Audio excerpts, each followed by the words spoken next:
fans, and welcome back to Silver Screams. These are the Attack on Titan vlogs that, as of right now, are still nameless. My vote is for Silver Core, and Katie's vote is for Screaming Titans. Do you have any other suggestions? No, it's only been 24 hours since it hasn't even been 24 hours since we recorded the last one. And today, this nameless show is talking about Attack on Titan, episode 55, Midnight Sun. So I've just been singing Black Hole Sun for like a day. So have I. Here's the thing, we watched the episode, we have no idea why it's called dropped Midnight at a Sun. super weird time. It dropped on like late Sunday night. It did! Which is bizarre. Well, here's the thing. It probably aired at its normal time in Japan, but it wasn't uploaded to Crunchyroll until way later in the day than we're used to. So I don't know if they were just having translation issues or if they were having server or transcoding problems. No Could clue. be anything. But it took Someone all forgot to day. hit upload. Second shift came in and went, Bob? Oh no! Bob, do something! But yeah, so long story short, when we recorded our other video, we were under the impression that we were all caught up. So now we're caught up. I mean, we were caught up at the time. We were. Now here's And the the thing. spoilers that I was talking about that I got last week were spoilers for this episode. And So, on that's that note, in case you're new here, first of all, hello!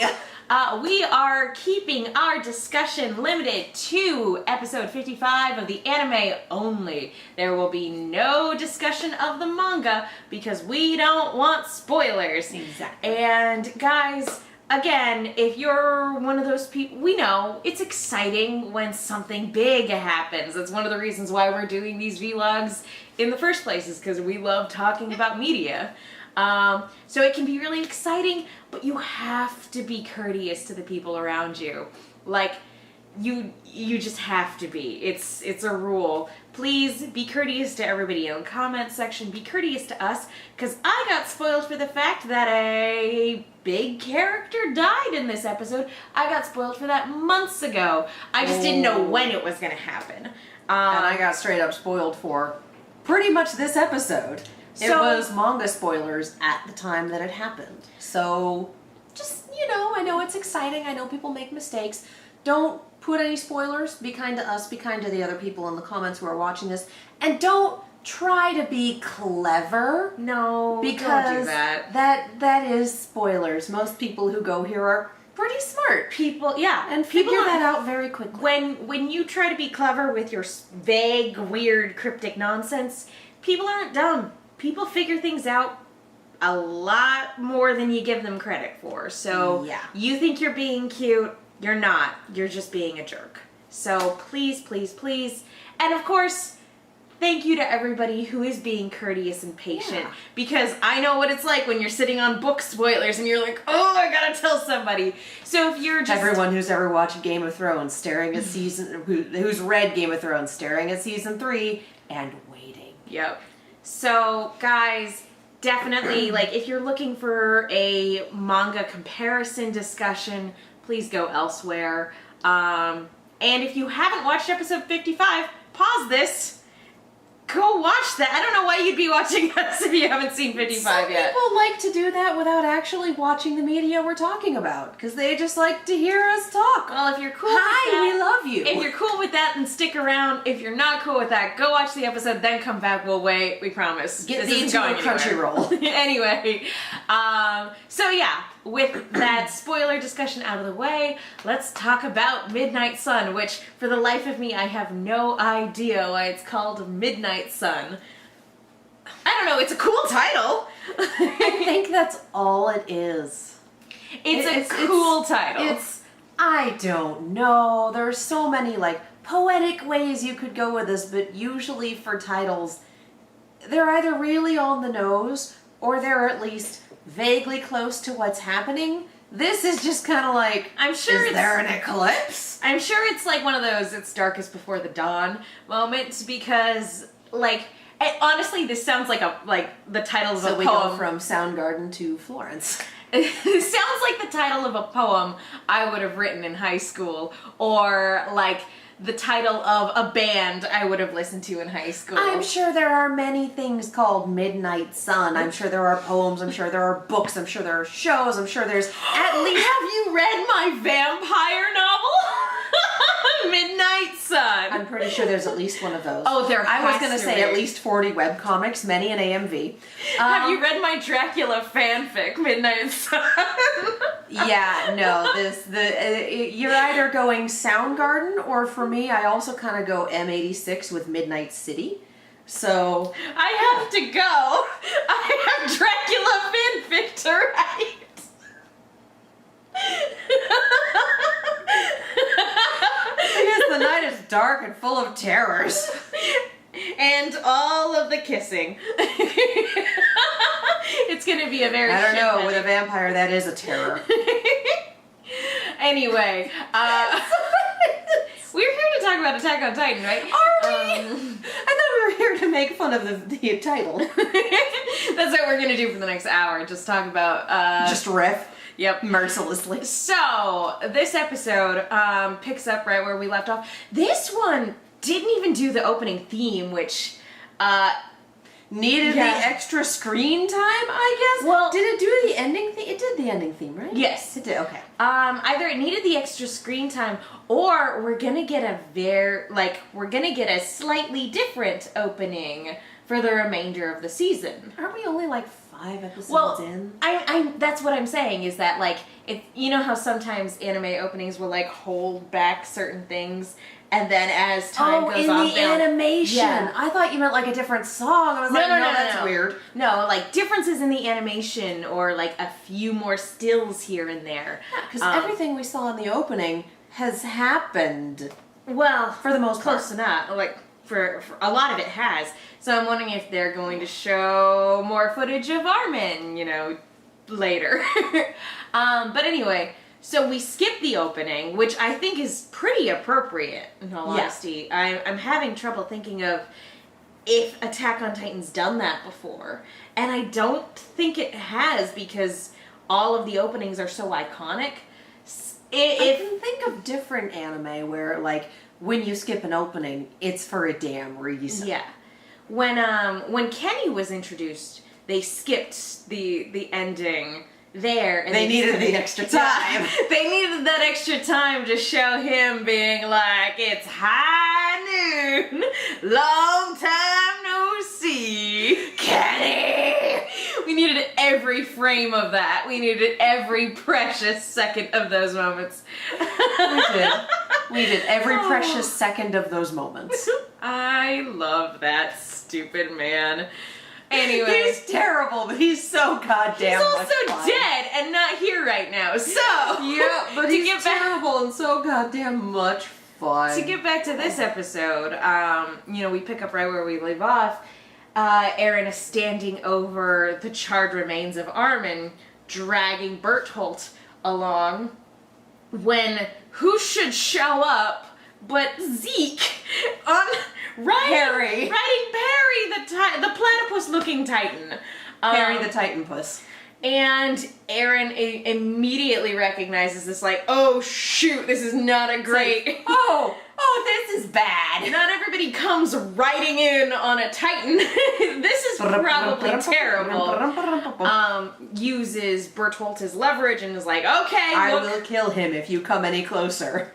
And And Zeke's just like, Zeke goes, hey, are you Aaron Yeager? You must be Aaron Yeager. boy, we both got fucked sideways by your dad, didn't we? Who, you don't look anything like BTW. And Aaron's just like, what the fuck is happening? Yeah, and so... What is this? Who are you? Why? So Zeke has a little bit of a grudge against Grisha, it seems like. Did he say, like, we were both manipulated by your father? Yes. That's a weird... What a weird thing to say. I'm legit wondering if Zeke is not his dad's brother or uncle or cousin, or I want to say that given the vague similarities that he is part of the family. And Grisha, remember, showed up with amnesia. Yeah. So if that was induced, if something happened, then... I had assumed that a member of the royal family had given him amnesia, and then, like, what if... Because it was King Rhys that, like, gave everybody within the walls amnesia. Yeah. What if he wasn't the only person who was capable of doing that? Oh, yeah. And the other people, like, within their walls are all doing their own thing, whatever. But what if there are people outside the walls, you know, maybe somebody who was related to the king, who also had that ability. And so, yeah, just like with the royal family, that ability, those powers got passed on through the generations, because it's been like 100 years. And yeah, if we work with the theory of manufactured titans, which is absolutely what I'm going with, I'm assuming that is something that they could build in there once they know it exists. They're able to do all sorts of other shit. Why wouldn't they be able to build that in? So, yeah, I would not be surprised if they had something outside of, you know, a good solid concussion, something more reliable than a good solid concussion that could cause amnesia. Yeah. So, and very targeted amnesia. Well, and yeah, it's a question of, is it that Grisha had amnesia because he knew too much, because they needed him to believably be able to integrate? Was it self-induced amnesia? Was it something, you know, was it somebody else's plan? Was it part of his plan? Or was it just because he came inside the walls and hit the area of effect? Yeah. Yeah. Because then we had him, I don't remember if he, like, learned what the king was doing. He was on to some shit. And I feel like somebody had to actively do it to him, because Ymir also came from outside the walls. Granted, when did Ymir show up? Because keep in mind that when Aaron was 10-ish, younger, a while ago, was when the what's her name? Historia's older sister. Oh, her was when, yeah, I know, right? Like, took me a minute to call her Historia, not Krista. Like, Clara? No, I have no idea. I don't remember. We're gonna have 18 comments with her name. Just one, guys. Sure. Just one. Check to see if someone else has commented. Okay, thank you. We love you. Yeah, but way back when she was killed, when Grisha stole the power, passed it off to Aaron, and then we wound up with, well, Dad's missing. We don't know where the fuck he went. Growing up without Dad for a while, and then the attack on the walls. So my question is, did Ymir arrive after the attack on the walls? Because we also assume that Bertolt and Reiner weren't there because they fucking caused it. The attack on the wall actually came a little bit before Grisha put that plan into action, because it went, attack on the wall, oh shit, there's an attack on the wall, everybody get into our secret weird underground church thing. And that's how all that was. At least that's how I think the timeline goes down. I don't know. It's been a while since I watched part 1 of this season. It's a question of whether or not Amnesia Titan has an area of effect and will hit everyone who comes into it. Because if the answer is yes, then it makes sense that Grisha would fall victim to that, but Bertolt and Reiner wouldn't until they actually came inside the walls. If the answer is no, I kind of think you're maybe making that up. I can do weird theoretical Titan science because we have no answers. That's next week. I don't think that's the case, but then again, probably not. But maybe the answer is simply it doesn't affect Titans. Grisha wasn't a Titan at the time. True. So boom, maybe that's the solution. We're definitely overthinking it. That being said, Attack on Titan science is a study of throwing things at the walls and seeing what makes holes. Yeah. It's not what sticks, it's what breaks Shigashina. and then throwing more things to see what will fill that hole. But anyway. Making my way downtown. Anyway, so this guy, who may or may not be related to Grisha / Aaron, is like, don't worry, one day I'll save you. I'll come rescue you one day. Also, Bertolt, you're fucked. Bye! Exit right, writing Perry. Zeke out! And I mean, all of Beast us, Titan the out. audience, Aaron, we're all just kind of sitting here going, What the fuck was that?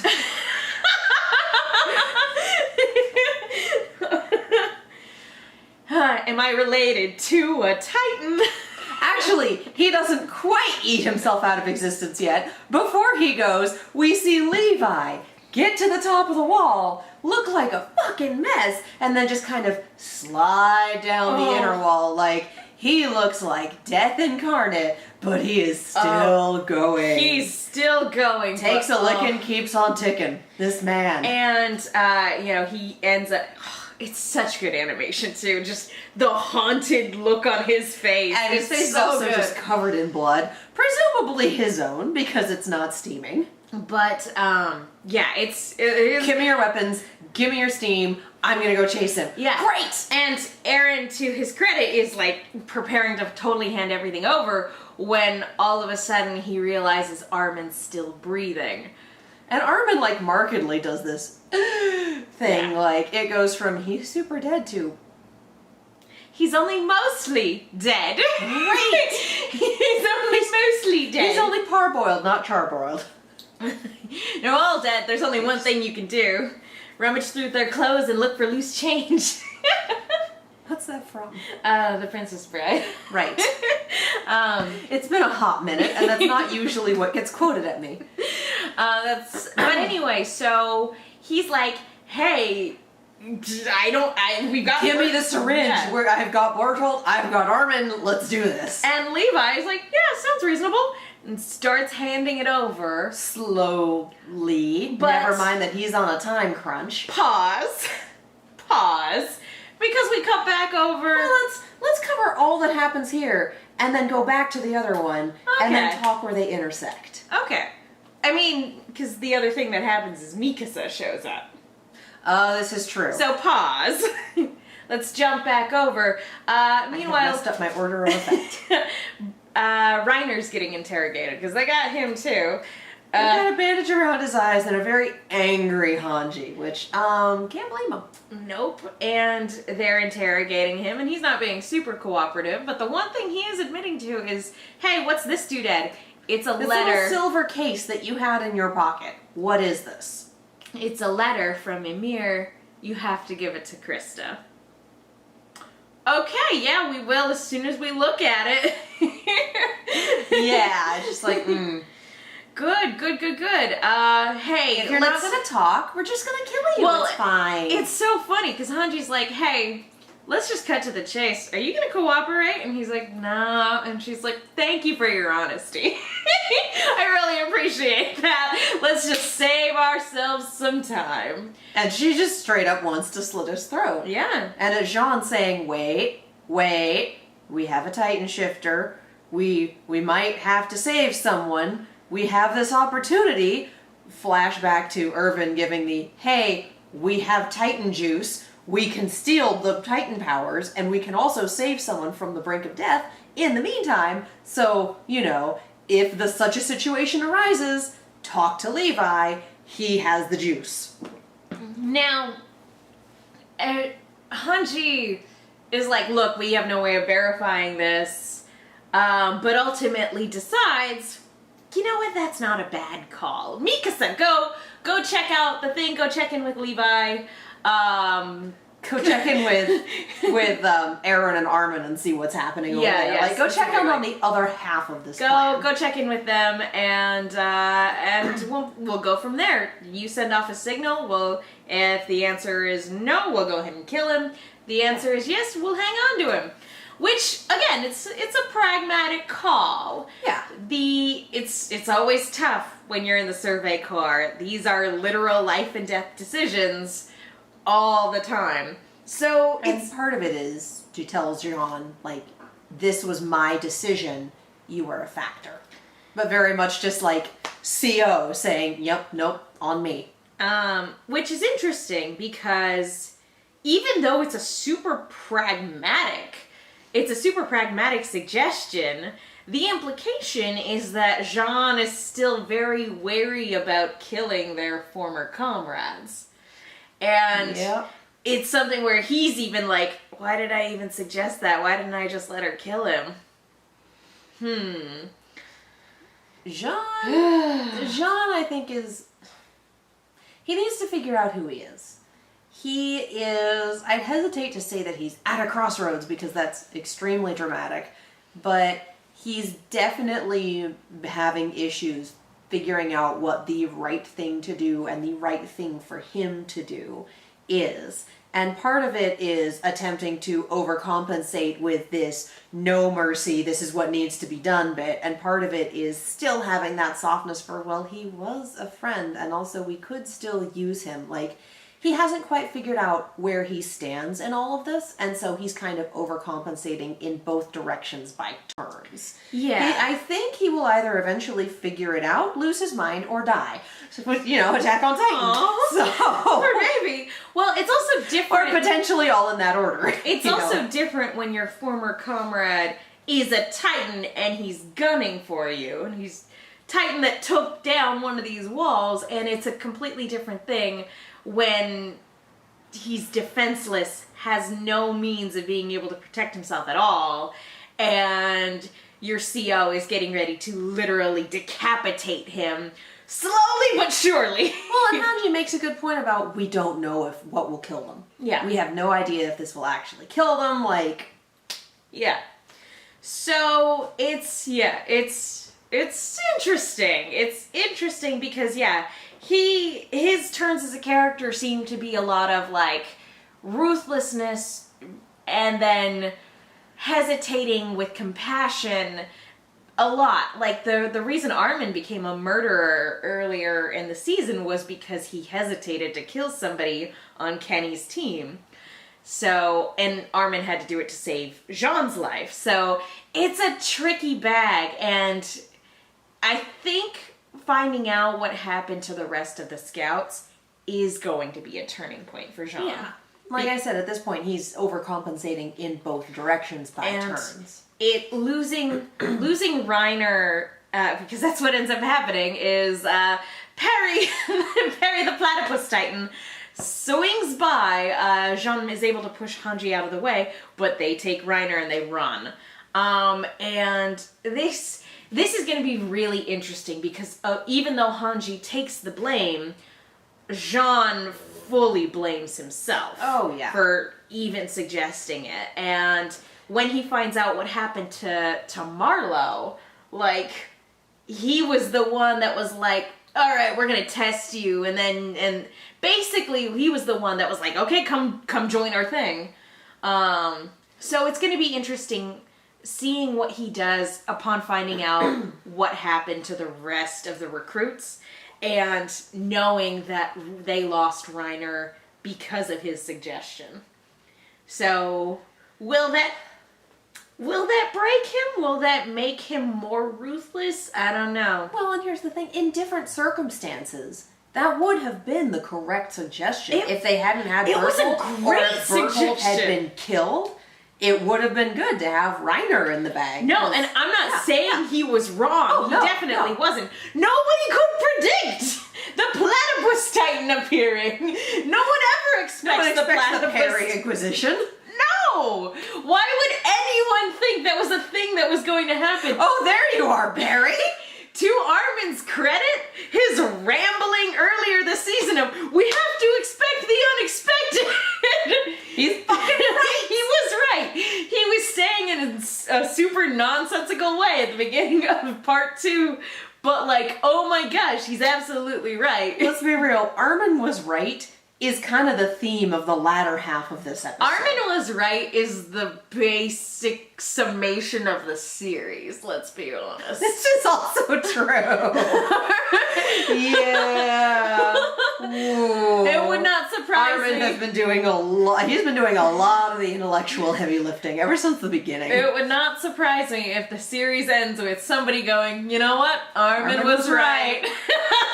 Just that's the end of the series. That's our Armin. Da da da da da. Because that's how Attack on Titan episodes end. Sure. Oh, Never. Armin, you're incorrigible. Never. Bye, Reiner. Never. Bye, Oh, Z. Armin, you're immortal.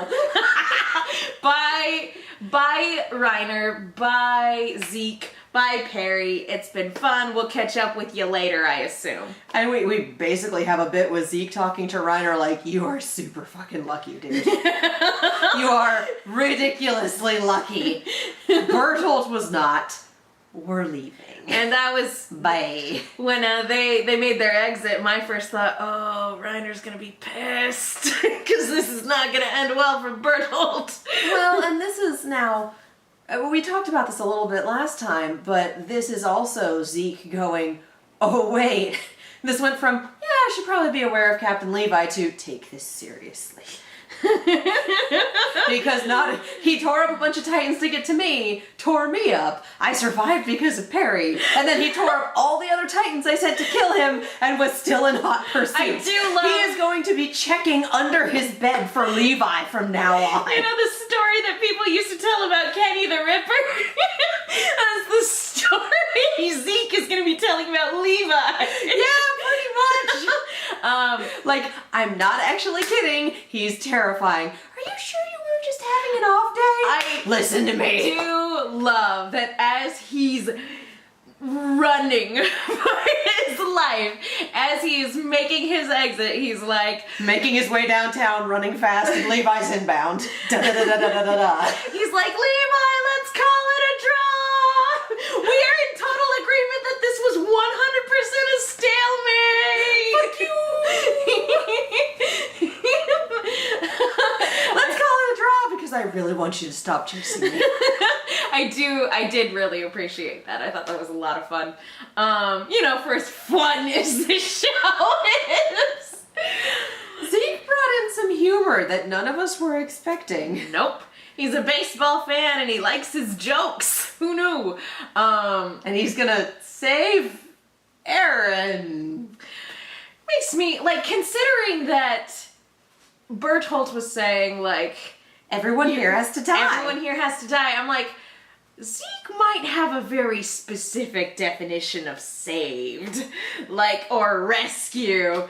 I would imagine that if everyone within the walls has to die, his definition of rescue would be removing Aaron from the wall. Well, no, I'm just saying that, I don't know, it could be a little culty.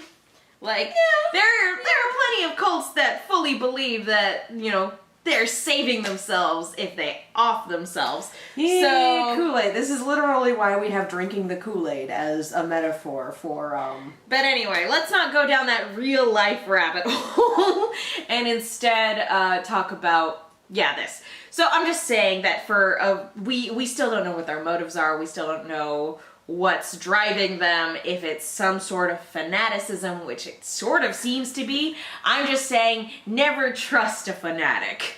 We don't know who they are, where they're from, what they did, and we don't actually love them. I was like, wait a minute, this sounds like a song. Anyway, so we cut back to the rooftop where Mikasa's there now. She gives the little signal of and is freaking the fuck out about Armin looks super dead, but he's not.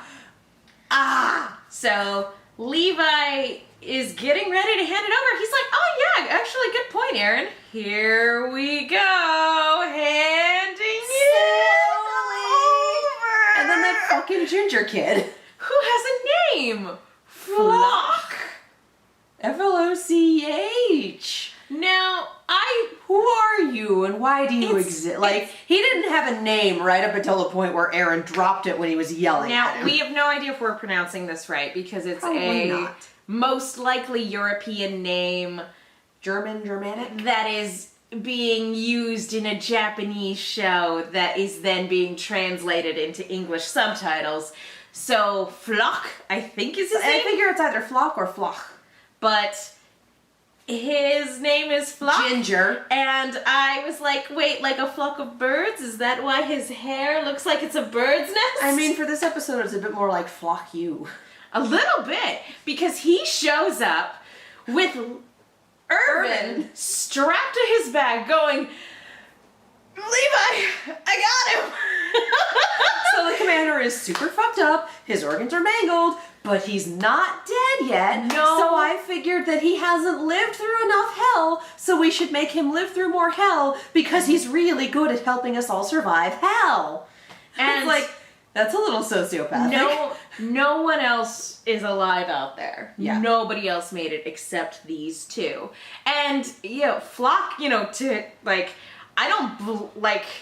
I'm not condoning his actions, because he was getting ready to kill Irvin, which is 100% understandable why he would be in that headspace, given what he went through. In that headspace, and also, there is no way for medical science to fix this injury. Not at the level that it's at in the walls. I make jokes about it being an All Might injury, but My Hero Academia is a lot different. Very different, for so many reasons. Oh yeah, many a reason. Fewer casualties for one.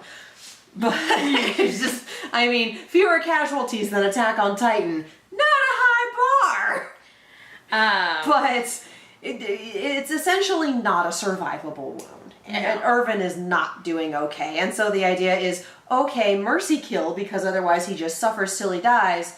Wait, we can make him a Titan. I don't even think it was mercy kill. I think he just wanted to kill him out of spite. 6 of one, half a dozen of the other. The answer is yes. Functionally it's a mercy kill, regardless of what he'd be thinking. Yeah, but as he sees Levi jumping from Titan to Titan, he realized, oh wait, that was the plan. That was the plan worked. Oh my god. Irvin's real smart. He's a monster, but he's smart. And we need a smart monster. We need him. And so it's an incredibly selfless thing to do, because the only thing that this poor kid feels for Irvin is hatred for what he made them go through, but it's that realization of no, this guy sees the bigger picture, and even though it's a monstrous thing to do, it was what was necessary given the circumstances, and we need him. So he straps him to his back, climbs the wall, climbs down the wall, finds Levi, climbs the house. Just this kid. Wow. And it's basically just I found him. Let's make him a Titan. I found him, let's do the thing before he dies. And so what we have here is basically a Sophie's choice, because Levi's oh, it's a good thing I didn't hand this over, because Irvin was the reason I was hesitating. I was hoping that he'd still be alive, and hey, he is! How convenient! I am not in any capacity emotionally compromised at this decision. So what we have is two blonde, military, we gotta start there. Two blonde military geniuses. Yes. With two very different emotional attachments, because Levi obviously is going to want Irvin back because best and presumably only friend, and Eren and Mikasa are going to want Armin back because he's their best friend.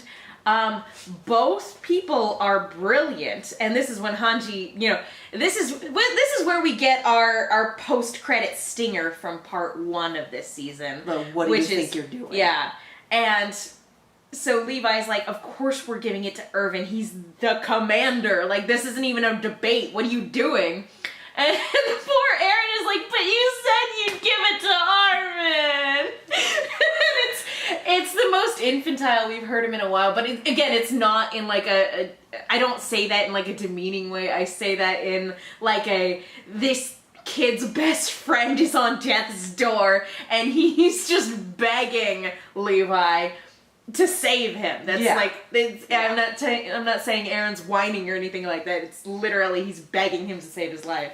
And I love that a good chunk of the rest of this breaks down to Irvin's resume versus Armin's resume. Yeah. In terms of, he's the commander, he's this, he's that. Yeah, but plugging the wall with a rock and hardening and figuring out who Annie was, and just this laundry list of this was all things that Armin figured out. Yeah, and in the middle of this back and forth, Mikasa tries to attack Levi, and that's when Hanji has to intervene. And Hanji's nope. And, we get both, as we're weighing the pros and cons of, who could be better for humanity in terms of, saving their lives. Hanji goes like, look, guys, the answer is clear. It's Irvin. We've lost friends too. I've lost friends from day one, and this is when we find out how Hanji survived the Colossal Titan explosion. Her right-hand man essentially threw her into a well when the explosion started, and that saved her. Yeah, and even though she lost an eye, she lived. Nobody else did. So... Yikes. So, yeah. It's hard to argue, like, no matter what you're feeling, it's kind of hard to argue when someone is like, you're worried about losing someone? Cool. I've lost hundreds of friends. And God. Aaron's last argument just being, have you heard of the sea? And talking about that was what Armin wanted. He's always had this dream. Even when I was taken with the idea of killing Titans and getting revenge and doing all of this, he never lost sight of that dream. He never lost sight of that hope. And so it becomes less of who's got the better resume, who has more experience, who's more emotionally relevant to the decision maker, and becomes a matter of perspective. Because you have Irvin, who wants answers for now, wants to know things, wants to know what's in that basement, wants to know what's beyond the walls. And you have Armin, who has this dream, who's hopeful. It's the difference between the person who has not quite lived long enough to see themselves become the villain, but has definitely been corrupted by the hell on earth that they're living in, and the person who has a similar skill set, but not as much experience, but still has hope and the ability to look beyond the immediate goal. Well, and something that Aaron points out is that in the wake of what happened to Shinganshina, he became engulfed in thoughts of hatred and revenge, and that's all that mattered to him. And he was like, Armin's not like that. He's not like other people. Because it's not just dreams and hope, it's that kindness. Mm-hmm. And, where so many other people in the world are fueled by anger or, are hollow inside. Armin's never been like that. There's just something in him that is inherently good. Because he also went through all those things. He lost his parents. He lost his grandpa. His parents were assassinated. Yeah. And so he's been through just as much as all of them, and yet that light has never gone out. And so it's interesting. And even though Aaron makes that plea, it's still like, I'm making the decision. All y'all need to leave now. I'm gonna do this. And that's when he starts thinking back on Kenny. And you were really good about pointing this out. Everyone's drunk on something, is what Kenny told him. Yeah, and they do that flashback twice in the episode. So they really make a point of everyone has a vice to survive. Everyone has this. And for Irvin, it was his goals. Obtaining that knowledge, knowing more. What's in the basement? What's this? What's that? Armin doesn't seem to have one. It was that selfishness, yes. Versus the altruism with Armin. And granted, he does want to see the sea. It's a dream he has, but and it's so heartbreaking too, because both of them were willing to give up their dream and lay down their lives for the people around them. And that's when we get, still barely clinging to life. Irvin's not here. He raises his hand like he's in class and starts asking the question that ultimately kind of doomed his father. Teacher, do you think there are humans outside of the walls? And it's just oh no, because that is the nail in the coffin. Honestly, that's Levi after thinking about Kenny, after the whole everyone's drunk on something realization, going, yeah, that's Irvin. That's the what long he and was short drunk of that. on. Yeah. Do we want to continue that? or do we want to take a different route? Yeah. And ultimately he's like, it's time to let our friend rest. Let the man rest. He deserves it. Let him rest. He did not deserve to die, but he does deserve to rest. None of them really deserve to die. No, none of them did. But yeah. Bertholdt? It's another example of sort of a passing of the torch. Yes. But yeah, it's, and there's been a lot of foreshadowing too for Irvin talking about like his selfish aspirations being his sole driving force, and saying it was for humanity was sort of a front a little bit. Yeah.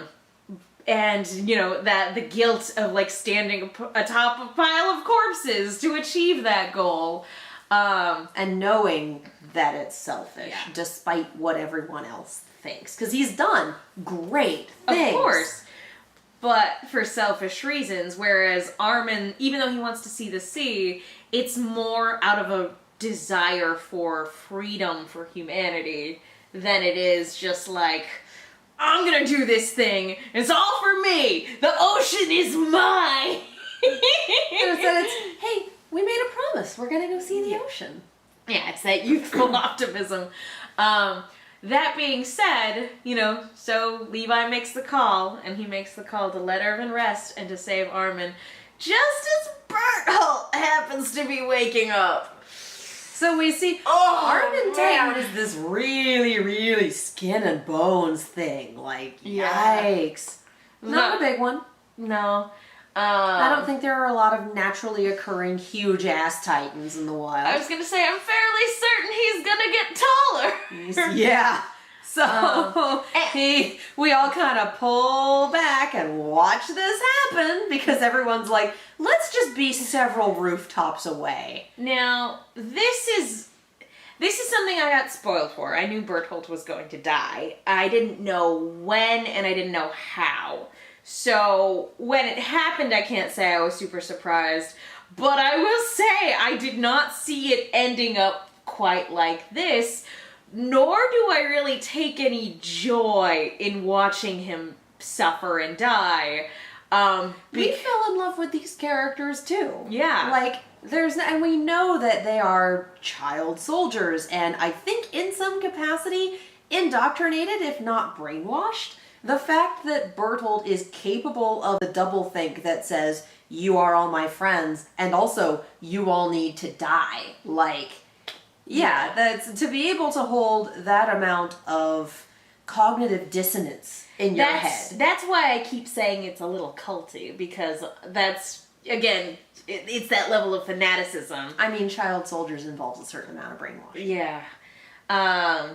And they were obviously at this when they were kids because we saw that flashback when Ymir eats one of them. And like,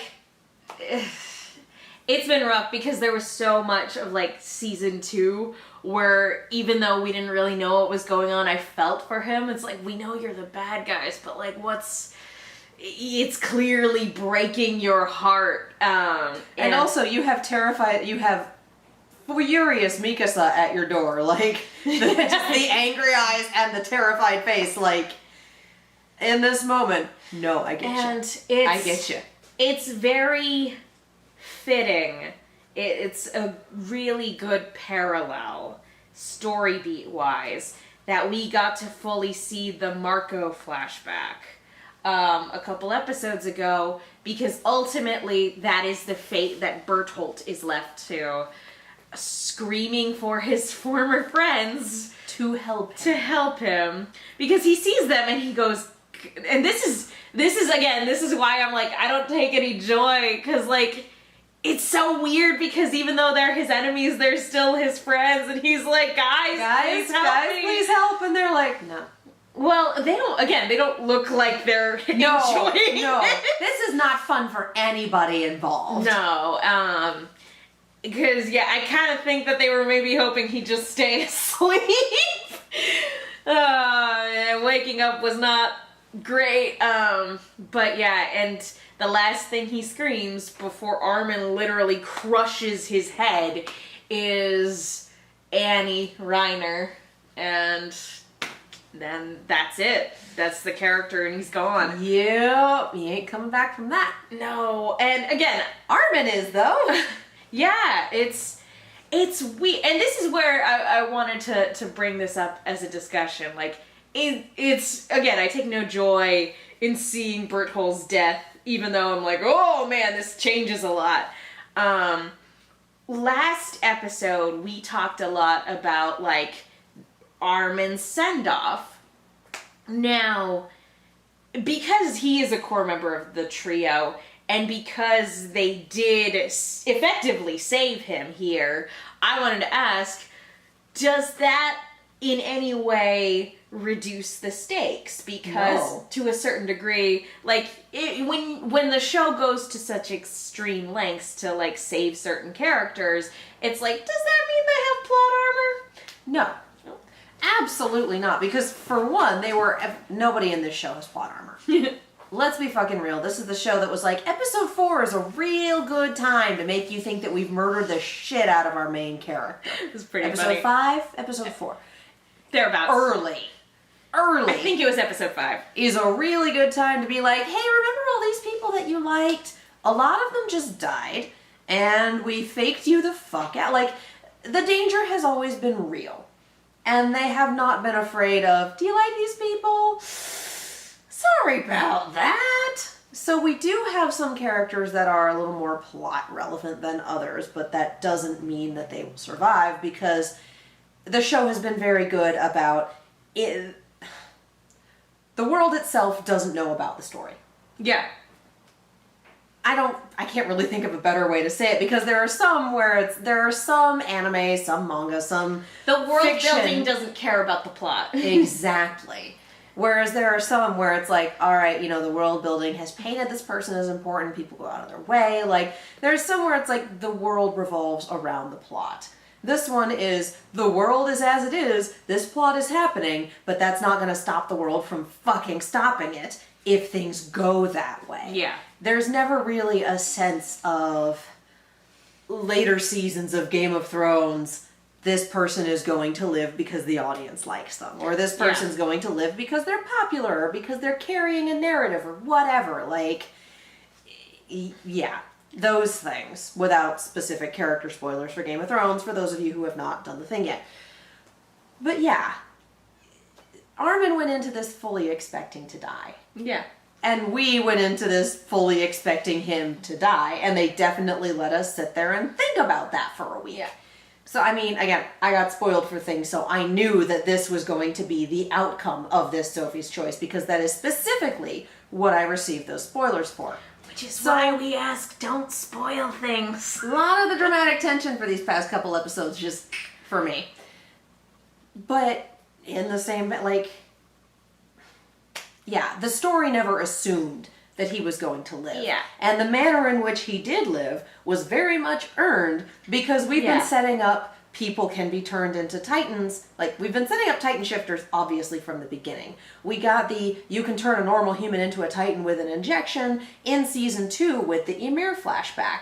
We got hey, here's a thing of titan juice. Everyone knows about it. It's well established that this will be our strategy. Like, they have been slotting all of the pieces of this into place over the course of the series. So this being the solution to, holy shit, he survived this. Well, yeah, you can survive a lot. It's like, holy shit, he survived this. We do have to make a decision because Irvin also survived this. Like, this actually felt earned. Yeah. This was, and he had to become a titan and eat a character that we all knew and loved, despite being, brainwashed and wanting to murder everyone. Yeah, despite all of the people he had killed. This wasn't like, it's okay, he was brought back with the power of love. It was a friendship.